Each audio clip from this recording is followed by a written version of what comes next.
Film dimulai di ibu kota negara Italia, di mana angka kriminalitas saat ini cenderung tinggi, dan banyak warga yang berdemo ke pemerintah untuk segera menyelesaikan masalah ini. Di waktu yang bersamaan, ada seorang pria bernama Enzo, yang lagi dikejar-kejar sama dua polisi dengan motor. Alasan Enzo dikejar adalah karena dia mencuri sebuah jam tangan cukup mahal, dan setelah beberapa saat berlari, Enzo memutuskan untuk kabur ke arah pinggiran sungai. Di sana ada sebuah tempat yang Enzo udah rencanakan untuk bersembunyi, jadi dia memasukinya, dan berusaha untuk jangan sampai ketahuan sama polisi. Enzo lalu bersembunyi di air, dan setelah mengetahui para polisi udah pergi, dia mau naik kembali ke jalanan dengan bantuan sebuah tong yang ada di bawahnya. Tapi tepat setelah dia meloncatinya, tongnya tiba-tiba hancur, dan dia pun masuk ke dalam tongnya. Tongnya terdapat air berwarna kehitaman yang menyelimutinya, namun Enzo masih gak apa-apa, jadi dia masih bisa untuk naik ke jalanan. Ketika dia berusaha naik, dia ada memuntahkan air berwarna kehitaman, yang menandakan kalau dia udah menelan cukup banyak airnya, dan gak menyadari kalau dia udah meminum limbah nuklir yang ada di sungai itu. Setelah berhasil kembali ke jalanan, Enzo menaiki bus untuk melanjuti kaburnya, dan di saat itu, dia ada memuntahkan darah yang berwarna hitam. Beberapa saat kemudian, dia menjadi lemas akan kondisinya, dan juga mengalami batuk-batuk. Setibanya di unit apartemennya, Enzo mulai muntah-muntah, dan dia kembali memuntahkan air limbah kehitaman itu. Enzo sampai gak bisa tidur, karena tubuhnya yang menggigil terus-menerus, tapi dia berusaha untuk menahan semua kesakitan ini. Akhirnya Enzo bisa tidur juga, sampai di esok harinya, kondisinya menjadi baikan, dan gak ada air-air hitam itu lagi. Enzo kemudian keluar untuk mencari seseorang bernama Sergio, dan ketika dia menanyakan itu ke kenalannya, si kenalan menjawab kalau Sergio lagi sibuk, oleh karena itu Enzo memutuskan untuk menunggunya. Kesibukannya adalah pertemuan dengan kelompok gangsternya, yang suka memasok obat bius ilegal sebagai bisnis gelap mereka, dan dipimpin sama seorang pria bernama Fabio. Fabio memiliki jiwa psikopat, yang haus akan harta dan popularitas, serta dia mempunyai beberapa anjing galak yang bisa menghabisi nyawa orang. Meskipun Fabio adalah pemimpinnya, seorang rekan yang juga teman kecilnya bernama Antonio, kadang suka gak sejalan akan suatu hal dengan Fabio, sehingga membuat hubungan mereka berdua menjadi kurang dekat. Di saat itu geng Fabio berencana untuk merampok mobil berlapis baja yang banyak duitnya, dan juga untuk mengambil narkoboy dari para penyelundup. Gak lama setelah itu datang salah satu bawahannya Fabio, yang membawakan HP yang dipesan dia. Tapi dia menjadi marah, ketika ternyata warna HP-nya adalah putih, dan dia mengungkapkan kalau dia gak suka warna itu. Ketika salah satu bawahan lainnya mau pergi untuk melaksanakan tugas, Fabio langsung meluapkan kekesalannya dengan memukul kepala si bawahan dengan HP itu, dan dia pun habis. Setelah pertemuan itu, Sergio keluar untuk bertemu dengan Enzo, dan dia menawarkan jam tangan curiannya seharga 100 euro. Kebetulan Sergio udah disuruh Fabio untuk bertemu dengan dua orang untuk mengurusi tentang narkoboy, dan karena dia udah kenal Enzo yang suka cari duit sebagai maling, dia pun mengajaknya untuk menemaninya melakukan pekerjaan. Sebelum itu, Sergio mengajaknya ke unit apartemen di bawahnya Enzo, di mana dia melihat ada banyak gambar-gambar robot di dinding. Dia lalu bertemu dengan anaknya Sergio bernama Alessia, yang suka celoteh tentang anime jadul bertema robot kesukaannya bernama Steel Jack, dan dianggap Enzo kalau Alessia udah rada-rada. Alessia ini sayang banget sama ayahnya, sampai-sampai dia dianggap sebagai seorang komandan yang ada di anime kesukaannya, yang membuat Alessia yakin kalau ayahnya akan selalu melindunginya. Setelah mengambil semua barang yang diperlukan, Enzo dan Sergio kemudian pergi ke tempat pertemuan untuk menjemput dua orang yang menyelundupkan narkoboy, dan di tengah perjalanan, Sergio mengungkapkan kalau anaknya memang udah rada-rada semenjak ibunya udah meninggal. Setelah menjemput dua penyelundup itu, mereka udah berencana untuk mengeluarkan narkoboy dari lubang anus mereka. Tapi setelah mereka sampai di sebuah bangunan belum jadi untuk melakukannya, ternyata salah satu si penyelundup menjadi sakit-sakitan setelah paket narkoboynya meledak di dalam perutnya, oleh karena itu temannya meminta Sergio untuk mengantarkannya ke rumah sakit. Namun Sergio gak peduli, dan tetap mau mengambil narkoboynya. Setibanya di lantai 9 yang ada akses airnya, teman si penyelundup tiba-tiba menjadi kejang-kejang, dan dia pun akhirnya habis. Ini membuat temannya menjadi marah, menyalahkan Sergio karena gak mau ke rumah sakit, tapi Sergio berusaha menenangkannya dengan menawarkan minuman obat bius mereka. Di saat Sergio menerima telepon dari rekannya, si teman menolak obat biusnya dan merebut pistolnya Sergio. Dan tanpa banyak mikir, si teman pun menembak Sergio, yang di saat itu tembakannya didengar sama rekannya.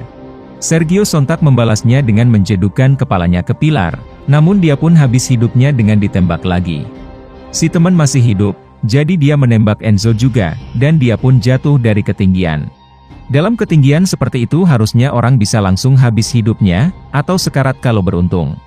Tapi semua itu gak terjadi ke Enzo, yang ternyata dia kembali tersadar dalam kondisinya yang masih baik-baik aja. Ini membuat dia gak percaya, oleh karena itu dia memutuskan untuk kembali ke tempat tinggalnya dengan berlari, sambil memikirkan apa yang sebenarnya terjadi dengannya. Setibanya di apartemen, dia bertemu dengan Alessia yang lagi menunggu ayahnya yang belum balik-balik. Jadi dia menanyakan tentang itu ke Enzo, yang dijawab dia kalau dia gak tahu, dan jawabannya membuat Alessia menjadi heran.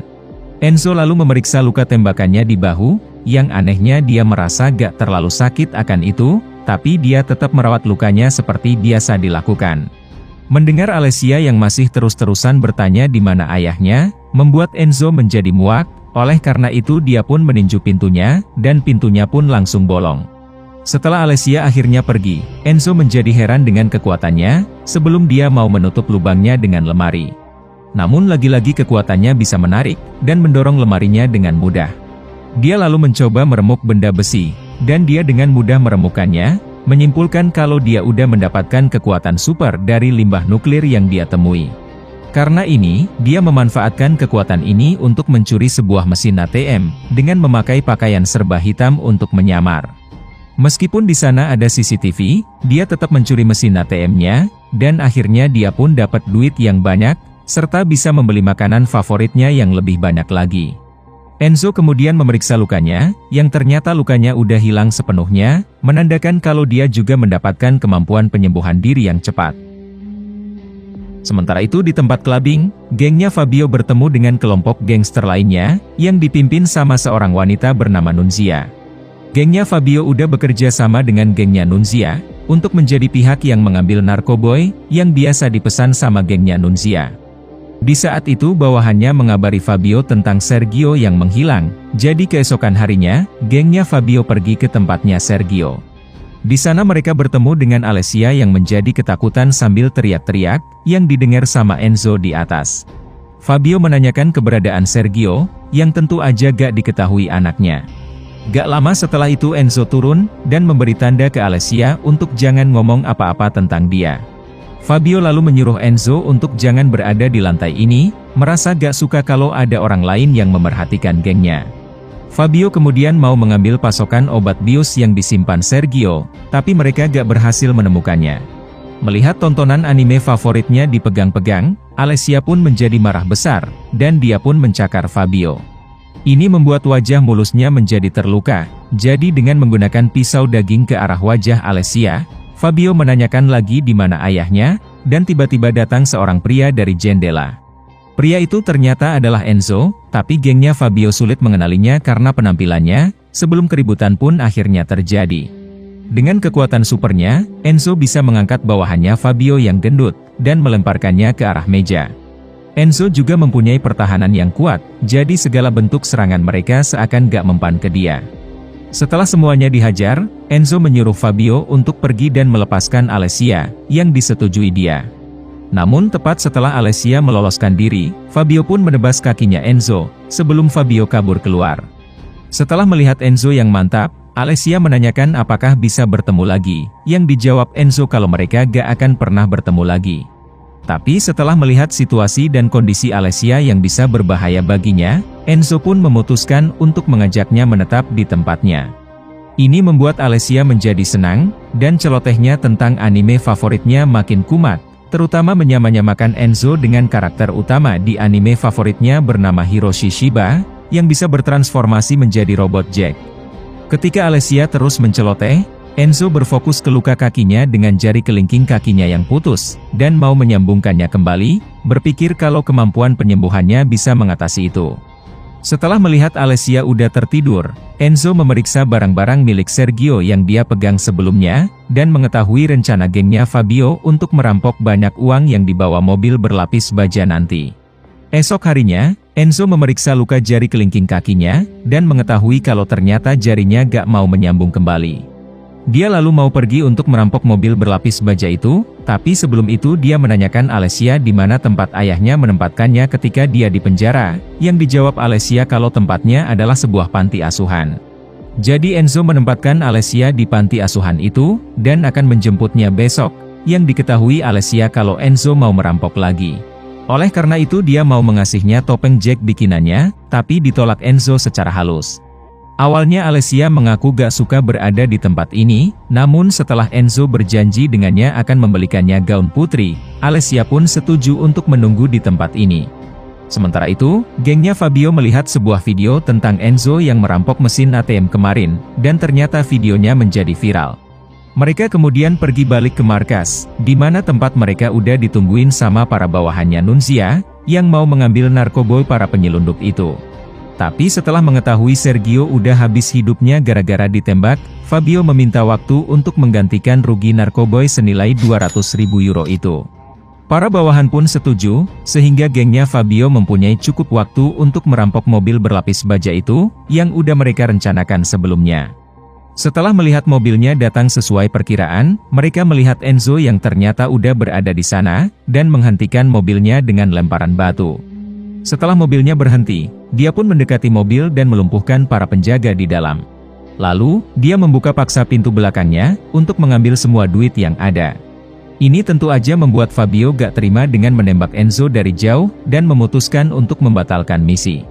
Alhasil Enzo makin kaya, dan dia sekarang bisa membeli apapun yang dia mau, terutama proyektor untuk dia jadikan sebagai layar bioskop, agar bisa lebih nyaman menonton anime Jack yang mulai dia sukai. Di saat lagi santai, ada suara bel unitnya yang berbunyi, dan dia kedatangan polisi yang ternyata mengantarkan Alessia. Para polisi menemukan Alessia berjalan sendirian di tengah jalanan, jadi mereka menyarankan untuk jangan tinggalkan dia sendirian.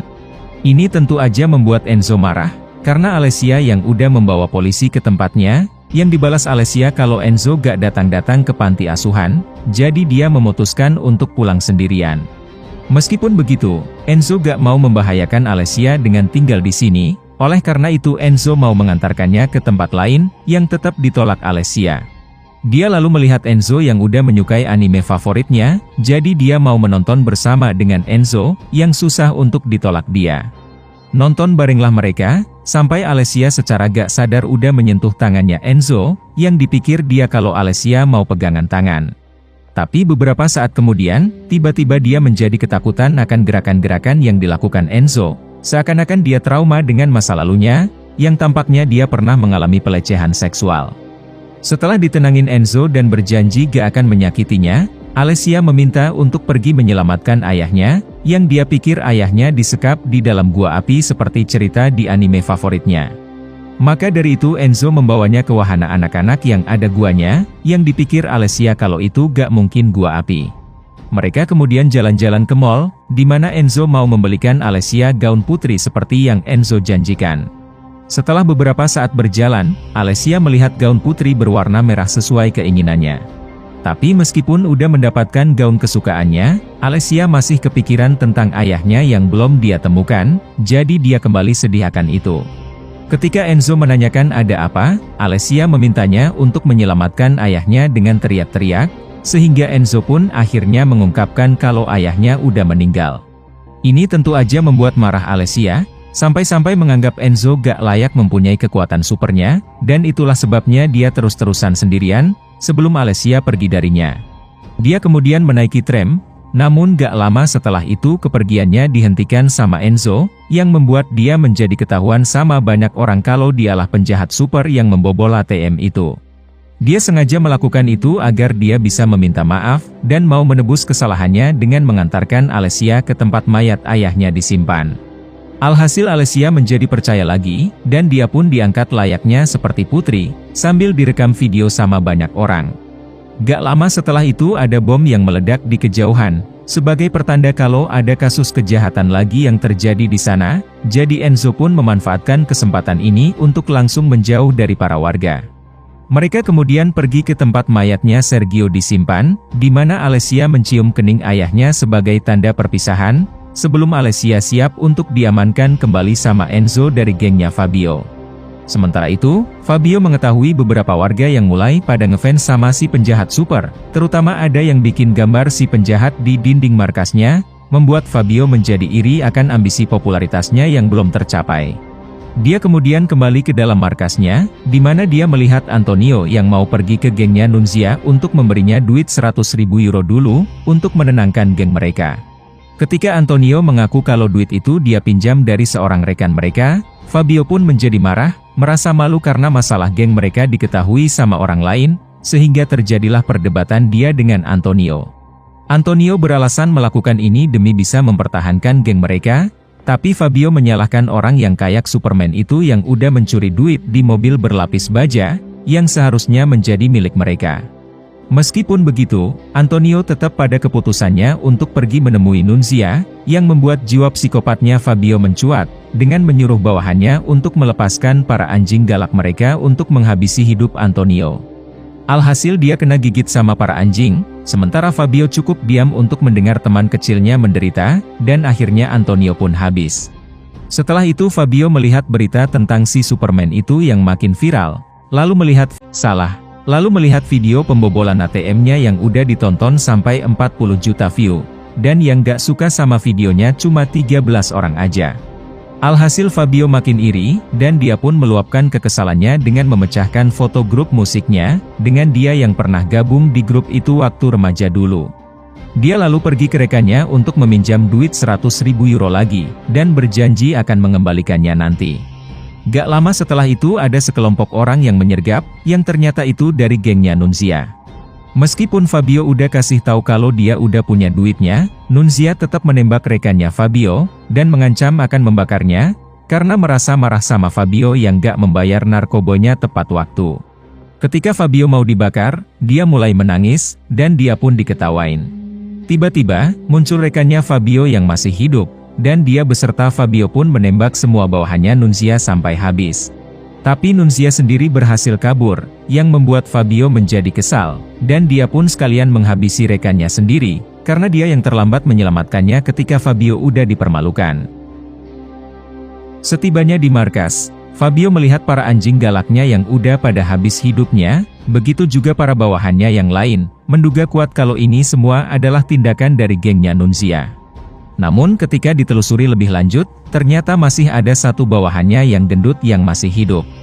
Mereka lalu melihat sebuah berita terbaru tentang si Superman itu, dan akhirnya mereka mengetahui identitasnya kalau dia adalah pria yang pernah mereka temui sebelumnya di apartemennya Sergio.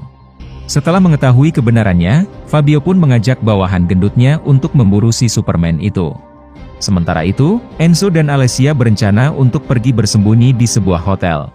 Tapi mereka gak menyadari, kalau ternyata Fabio udah menunggu mereka dari luar dan mengikutinya ke tempat hotel mereka. Setelah melihat Alessia udah tidur, Enzo menerima telepon dari seseorang, dan seseorang itu ternyata Fabio yang langsung masuk ke dalam ruangannya, sebelum Enzo ditembak untuk dipingsanin. Dia lalu terbangun dengan kondisinya yang udah terikat penuh dengan lakban, dan dikasih lihat kondisi Alessia yang udah disekap. Tujuan Fabio bukan untuk merebut balik duit atau obat bius, melainkan mau tahu gimana caranya Enzo bisa mendapatkan kekuatan super. Sebelum dia bisa mendapatkan jawabannya, dia mengungkapkan ambisi terbesarnya untuk menjadi lebih terkenal dari gengnya Nunzia, karena gengnya udah mulai dikenal sama banyak orang sebagai grup teroris yang mengerikan, dari bom-bom yang pernah mereka ledakan di sekitar kota. Maka dari itu Fabio berencana akan melakukan pengeboman yang lebih besar lagi dari gengnya Nunzia, dengan mengebom stadion bola ketika pertandingan derby berlangsung, sehingga semua media akan menampilkan Fabio di semua saluran. Dia lalu bertanya tentang kekuatan supernya, yang gak diyakini Enzo gimana cara dia mendapatkannya, hanya tahu kalau dia pernah kecebur ke dalam tong dengan air hitam. Ini gak dipercaya Fabio, jadi dia menyuruhnya untuk mengambil tongnya. Sementara itu, Alessia berada di dalam mobil bersama dengan si gendut, dan Alessia bilang kalau dia mau buang air kecil. Si gendut tentu aja gak percaya sama dia, tapi ini mendorongnya untuk melakukan yang macam-macam ke Alessia. Merasa gak terima, Alessia mengeluarkan jarum rajutnya, dan dia pun menusuknya ke leher si gendut. Di saat itu ada mobil yang datang ke arah mereka, yang ternyata mereka kedatangan gengnya Nunzia yang mau menghabisi Fabio, bersamaan dengan Alessia yang berhasil kabur dari mobil. Terjadilah baku tembak, dengan Fabio yang kabur dan menggunakan Alessia sebagai tamengnya. Namun usahanya sia-sia, dan Fabio pun terkena tembakan dari gengnya Nunzia, bersamaan dengan Alessia yang naasnya juga terkena tembakannya. Nunzia lalu membakar Fabio yang sempat tertunda, dan dia pun terlalap sama api, sebelum dia jatuh ke dalam sungai. Di ambang kematiannya, Alessia menyampaikan pesan ke Enzo untuk menyelamatkan semua orang yang terancam bahaya, dengan berubah menjadi Jack, sebelum Alessia pun meninggal.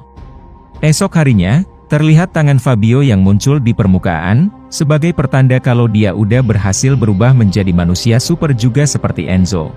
Karena penampilannya yang kacau pasca dibakar, dia merias dirinya sendiri sampai kelihatan bagus lagi, sebelum dia datang ke markasnya Nunzia dengan penampilan barunya. Setelah Fabio menghabisi satu bawahannya, Nunzia menjadi kaget melihatnya, sebelum Fabio menaruh HP-nya untuk merekam aksinya sendiri. Mengetahui ini, Nunzia menjadi gak berkutik melihat Fabio yang baru ini, dan dia pun langsung dihabisin dengan diremuk badannya. Setelah puas melihat hasilnya, Fabio melihat ada pintu yang menarik perhatiannya, yang ternyata pintu itu menuju ke ruangan pasokan senjata-senjatanya gengnya Nunzia, dengan sebuah bom yang dia pikir sangat cocok untuk dia pakai. Sementara itu di sebuah jalanan, Enzo masih dalam kesedihan setelah kehilangan Alessia, seperti seakan gak punya semangat hidup lagi. Di saat itu ada polisi yang melihat Enzo dari kejauhan, jadi si supir memundurkan mobil untuk mendekatinya. Tapi karena mereka terlalu fokus sama Enzo, mereka gak menyadari kalau di belakangnya ada mobil lain yang datang, sehingga si supir menjadi kaget dengan membantingkan setirnya, dan mobilnya pun kecelakaan. Para polisi segera menyelamatkan si supir, namun dia bilang kalau di mobil masih ada anaknya yang terjebak. Ini didengar Enzo, oleh karena itu dia cepat-cepat menyelamatkan anaknya, dan dia pun berhasil menyelamatkannya tepat pada waktunya. Alhasil si supir merasa berterima kasih sama Enzo, dan di saat itulah dia baru menyadari pesan dari Alessia, untuk menyelamatkan semua orang yang membutuhkan. Di saat itu banyak orang yang melihat kejadian ini, sehingga pandangan mereka ke si penjahat super itu menjadi berubah. Gak lama setelah itu dia melihat breaking news tentang video Fabio yang menghabisi gengnya Nunzia, dengan sebuah pesan ke semua orang termasuk pemerintah, kalau selama bertahun-tahun dia diabaikan, diinjak-injak, dan diasingkan di rumah yang ada anjingnya. Tapi sekarang dia udah berubah, dan akan ada ledakan mantap yang bisa dilihat sama banyak orang nantinya. Ini diduga kuat Enzo kalau Fabio beneran mau mengebom stadion bola, jadi dia meminjam motor seseorang, yang ditanya si pengendara siapa Enzo ini. Dia bukan menjawab namanya, melainkan Hiroshi Shiba yang menjadi karakter anime favoritnya Alessia. Sesampainya di luar stadion, ada beberapa calo yang mau menawarkan tiket untuknya, yang langsung ditolak Enzo, karena dia bisa masuk ke dalam sendiri stadionnya tanpa tiket. Gak lama setelah itu dia bertemu sama Fabio di kejauhan, dan setelah Enzo mengetahui timer bom yang dipegang Fabio, akhirnya pertarungan antara kedua manusia super pun dimulai. Serangan-serangan Fabio sama kuat dengan Enzo, tapi Enzo gak punya cukup waktu untuk meladeninya terus-menerus, karena dia harus merebut paksa timer bom dari Fabio. Di saat mereka bertarung, polisi pun mengetahui keributan mereka melalui kamera CCTV, jadi mereka mulai dikerahkan untuk menangkap mereka berdua. Beberapa saat kemudian, Fabio berhasil memasang timer ke bomnya di sebuah mobil, sehingga bom pun mulai menghitung mundur dari 5 menit, sementara dia sendiri kabur ke arah lain. Mengetahui ini, Enzo menggunakan mobilnya untuk menjauhkan bom dari keramaian, tapi naasnya perjalanannya dicegah sama para polisi. Meskipun Enzo udah kasih tahu kalau di mobil ada bom, pihak polisi gak percaya sama ucapannya, jadi dia terpaksa mendorong mobil dari belakang sebagai tamengnya dari tembakan-tembakan polisi, sampai akhirnya Enzo berhasil kabur sambil membawa bomnya. Dia kemudian melihat ada sungai, jadi dia melemparnya ke arah itu, dan Fabio pun langsung menerkamnya di saat yang bersamaan, menghasilkan lemparannya menjadi gagal dengan bomnya yang masih berada di keramaian. Setelah Fabio menghantam kepalanya Enzo sampai dia lemas, Fabio berlari ke bom itu untuk memangkas hitung mundurnya menjadi tinggal 15 detik aja. Melihat ini, Enzo langsung bangkit untuk menghentikan tindakannya Fabio, dengan mendorong bersamanya untuk jatuh ke dalam sungai. Akhirnya meledaklah bom itu, menghasilkan airnya yang terciprat ke arah atas. Dan gak lama setelah itu, ada sebuah kepala orang yang mental ke arah penonton, yang ternyata itu adalah kepala Fabio, sebagai pertanda kalau hidupnya pun akhirnya habis. Beberapa waktu kemudian, banyak media yang memberitakan tentang Enzo yang hilang dan dianggap udah meninggal. Tapi dia udah dianggap sebagai pahlawan bagi banyak orang, dan mengetahui dia yang memilih kebaikan daripada kejahatan. Namun semua orang gak mengetahui, kalau ternyata Enzo masih hidup, dan dia sekarang lagi berdiri di tempat paling ikonik di negaranya. Film diakhiri dengan Enzo yang bertekad untuk melindungi kota, dan dia pun akhirnya memakai topeng Jack yang dirajut Alessia untuknya. Pastikan untuk klik subscribe, lonceng, dan like-nya ya. Thank you for watching.